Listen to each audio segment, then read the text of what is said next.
The summer I turned 27, I moved into a crumbling Victorian house on the edge of a small town in upstate New York. The rent was suspiciously cheap, and the realtor dodged questions about its history.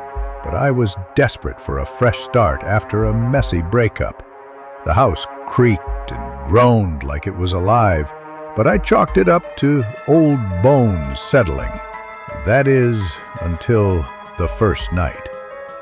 I was unpacking in the attic, surrounded by dusty boxes left by the previous tenant, when I found it, a small leather-bound book tucked behind a loose floorboard.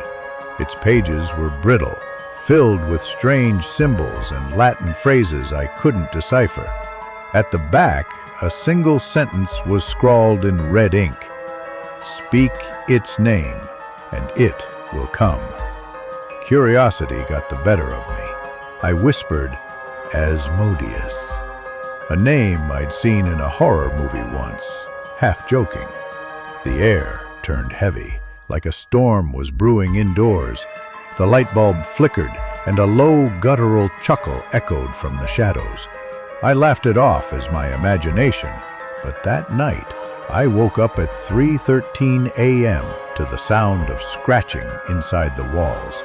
Not like mice, deliberate, rhythmic, like nails carving wood. My bedroom door, which I'd locked, was wide open. I grabbed my phone, heart pounding, and saw my reflection in the screen. But it wasn't just me. Behind my shoulder was a shape, tall, impossibly thin, with eyes like burning coals. I spun around, but nothing was there. The scratching stopped, replaced by a whisper. "You called me." The next few weeks were a descent into hell. Objects moved on their own. Keys on the counter 1 minute, under my pillow the next. My dreams were invaded by that thing, its voice slithering through my mind, promising pain if I didn't obey its cryptic demands. Leave an offering. Blood for mercy. I ignored it at first, but then the nightmares started bleeding into reality. I'd wake up with bruises, claw marks on my arms, and once a single word carved into my nightstand.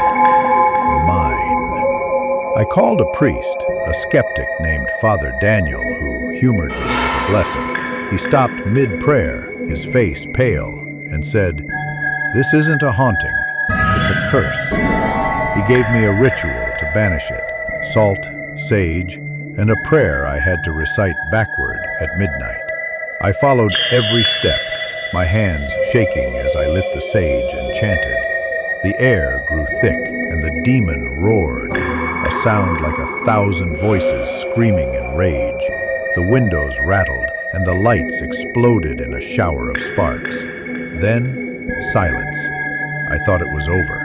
The house felt lighter, and the nightmares stopped.